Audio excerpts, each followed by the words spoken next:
Welcome back to the Chasing the Monster podcast. I'm Griffin Aldridge. Alongside me, we got David Karras, and we have some breaking news today. First of all, I want to start this off. I'm Griffin Aldridge, and I know I'm taking Lewis's spot today because he's in Florida. If you guys didn't know me, I'm from Celtics Nation Rise, so go check that out.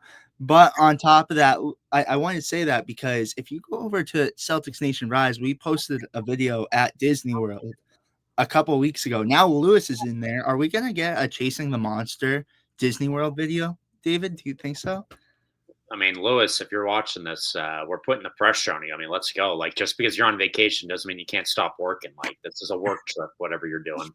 Yeah. I mean, you gotta get some content. Go interview some people about the Red Sox because they're rolling today, David. I mean, some breaking news: Vaughn Grissom heading to the Angels, and I tell you what, this is for me a very interesting trade. They traded him for Isaiah Jackson to the Angels, who's an outfield prospect. So again, it really confuses me because you get rid of one outfield prospect in the password, which I was disappointed of as because if you guys didn't know, I'm an intern for the Sea Dogs, saw him develop right in Portland, and I was huge on Justin Garcia, and then they trade him and then trade for another outfield prospect. But what are your thoughts about this trade, David? Because it's very interesting for me trading for another prospect, a second baseman, where they're looking to even maybe trade for a second baseman this year. So very interesting topic. What are your thoughts, though, David?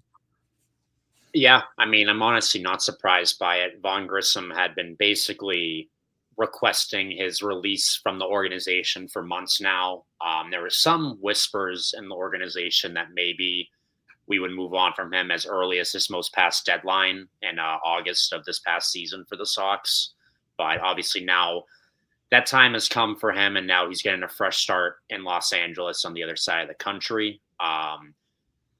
Very weird, unfortunate saga for Grissom in Boston. Obviously, he was the piece that we got in the Chris Sale trade with Atlanta a couple years ago, and the original consensus in that deal was that the Red Sox won it because Chris Sale was seen as damaged goods. He couldn't stay healthy, and it was seen as a good trade for Boston to upgrade their middle infield depth as Grissom can play both second and short. There was even some murmurs about Grissom being the starting second baseman on opening day in 2024, but he got injured and had to take a couple months to get back. Really, no surprises to me that this trade happened. Grissom had fell out of favor in the Red Sox organization. He spent the whole season last year down in Worcester at AAA, and the Red Sox were trying to do anything they could to get his value up. They literally played him at every single position in the infield, first, second, third, and short down in Worcester, and he still couldn't crack the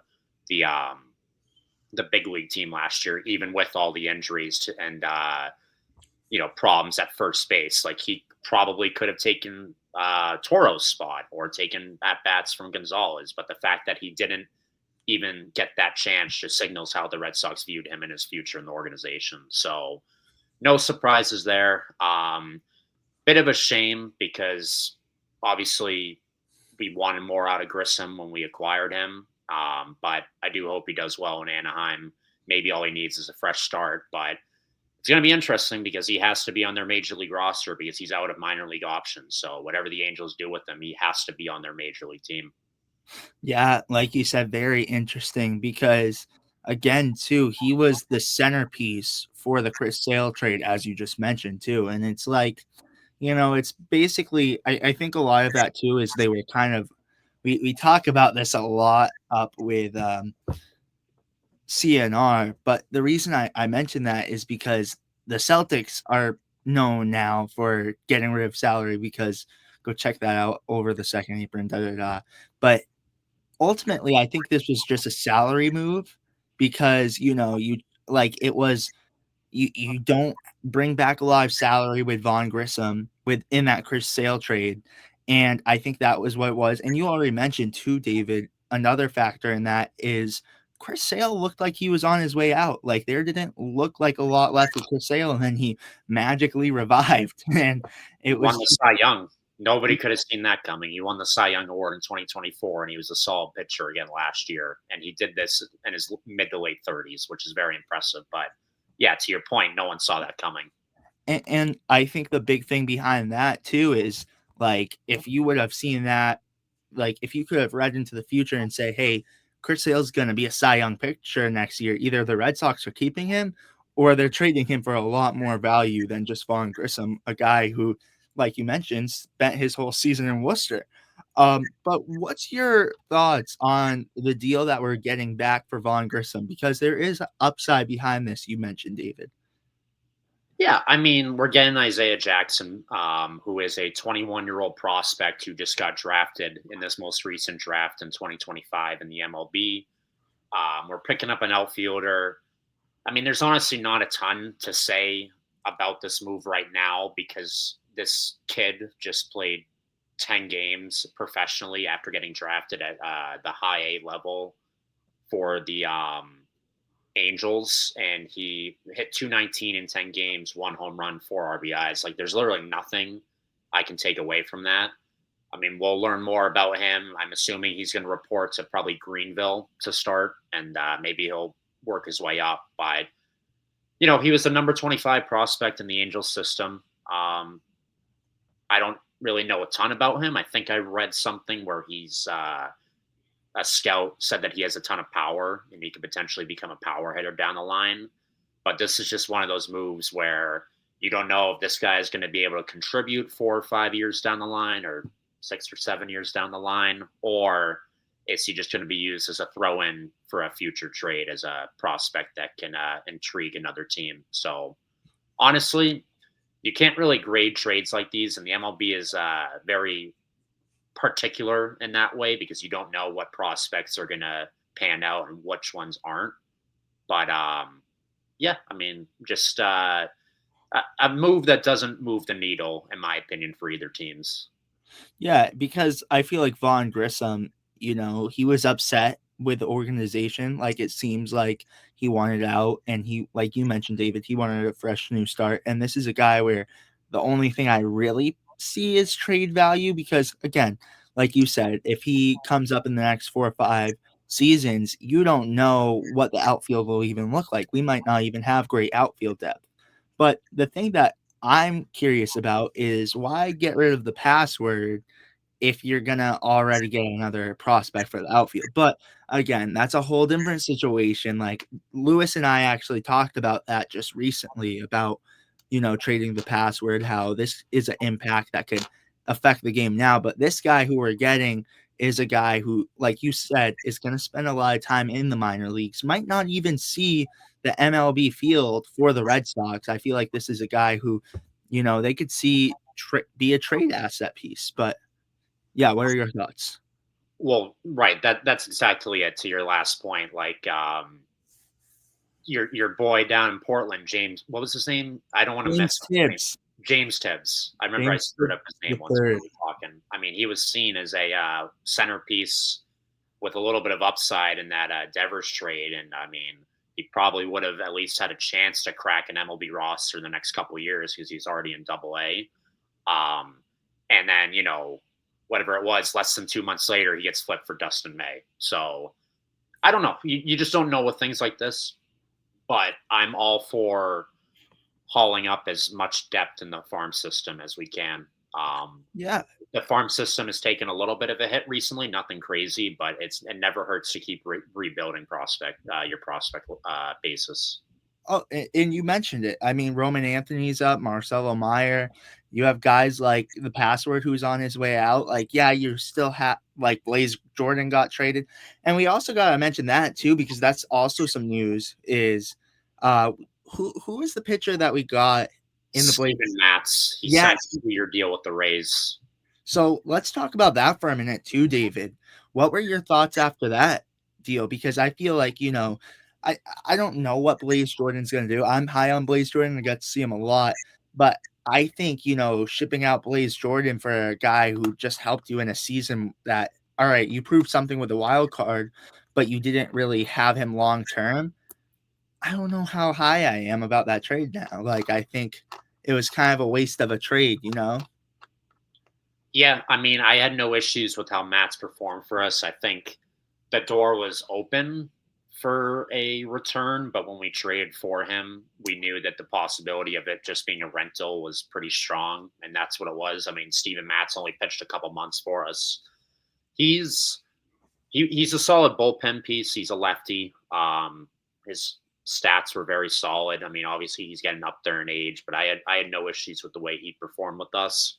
I would have loved for him to be brought back in 2026 with the Sox as another reliable arm, but now that opens up a spot for one of our like 15 starting pitchers who can't make the rotation that can now maybe be flexed into a setup role, or maybe you push someone who was not in a setup role into that setup role that Mats was holding in the bullpen last year. So, you know, sad to see him go. I would have been perfectly fine if we brought him back. I don't know the terms of the contract. All I know is that it's a 2-year deal, but I'm interested to see what the dollar amount is. But again, it's opening up a spot for a younger pitcher. And I think with, you look at the Red Sox organization. Oh, I couldn't say that. They have a lot of pitchers on the rise. But with that being said, David, what are your thoughts too about winter meetings really quick? And we'll just swing over this really quick because I have to say, I'm getting sick and tired of the Dodgers ruling baseball. They already signed Edwin Diaz as a closer. And, first day of winter meetings, second day, sorry. And the Red Sox make not a huge splash, but they definitely are a little active with this trade, but haven't really done a lot much left. What are your thoughts and what's on your Christmas list for you to hope that the Red Sox bring in winter meetings? So let me add a little bit more fuel to your raging fire about the Dodgers before I give an answer to that question. Have you heard the other rumors surrounding what the Dodgers are thinking about right now? I haven't. Tarek Skubal trade. If that happens, you might as well lock out baseball right away. Who But are they even trading for him? I Who mean, who that's would the they thing. But the Dodgers, I mean, the Dodgers always boast one of the best prospect systems, and I mean, obviously they have plenty of major league talent. But like, if they get Skubal somehow after just signing Diaz, like, and they're in the mix for Kyle Tucker in free agency. I mean, and at some point, enough if is they're enough. It's like playing Diamond Dynasty, and MLB The Show. If it and wasn't already, yeah, and it's like Kyle Tucker, the thing is, it's gonna pique a lot of the interest of other free agents in the MLB because they're gonna be like, look at the talent we have. We're gonna win World Series. So it sucks in everyone, and it's enough is enough. But what are you hoping the Red Sox get accomplished with winter meetings, though, David? yeah. So I would love us to get a first baseman one way or another. I mean, obviously Pete Alonso is the sexiest name right now, and the Red Sox are allegedly meeting with him at some point. It seems like there's a decent chance the Sox could sign him and get him to leave the Mets after spending his whole career there so far. His wife also has Massachusetts ties, so I mean, obviously I'm sure is playing some part of the decision. But everything I've heard is saying that it's a very mutual, strong interest between Alonso and the Sox. So I would love to get either Alonso or the first baseman coming from Japan. Ooh.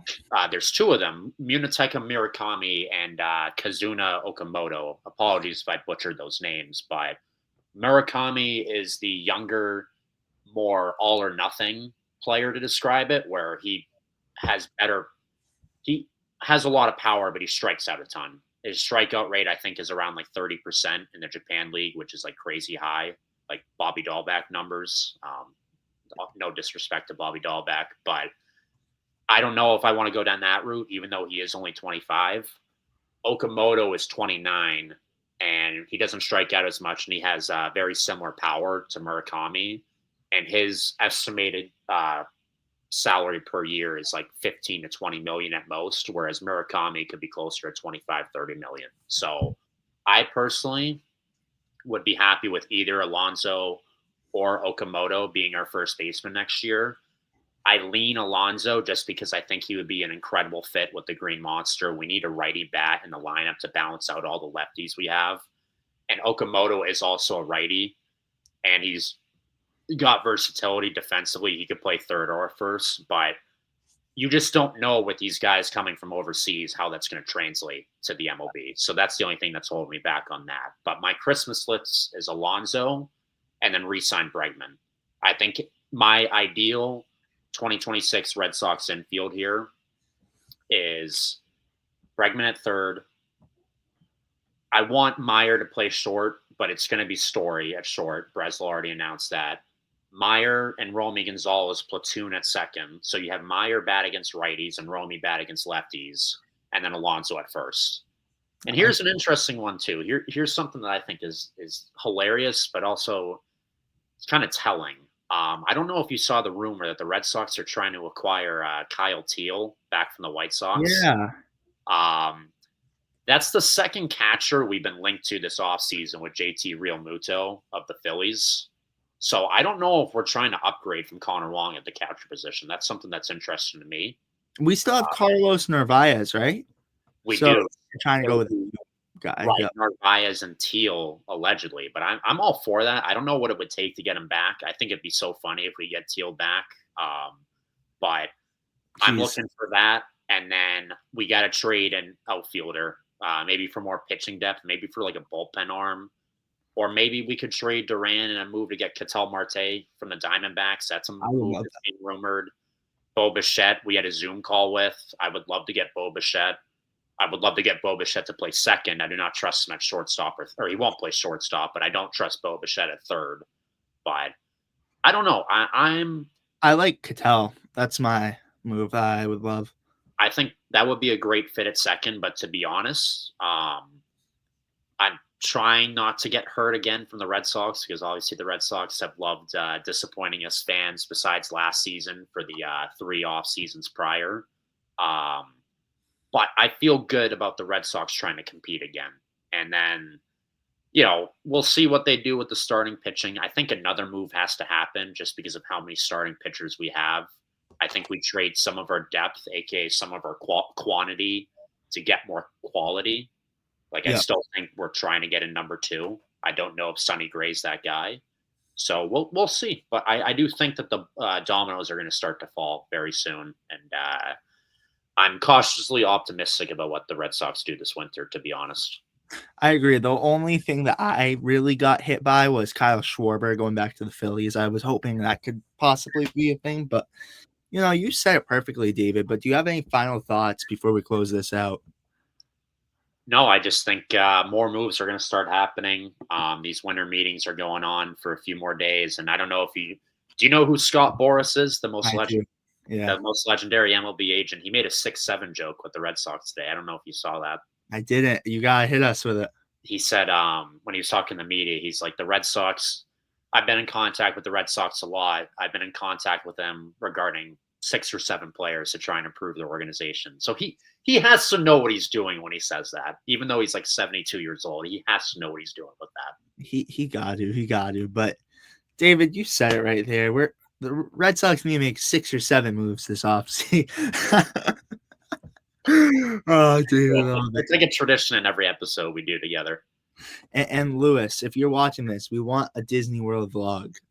Else Eugenio Suarez will sign with the Red Sox, Lewis. Yeah, that's for Lewis. But with that being said, you guys, thank you so much for watching. Make sure to like and subscribe. And we will see you guys for the next one. Peace, guys. See you guys.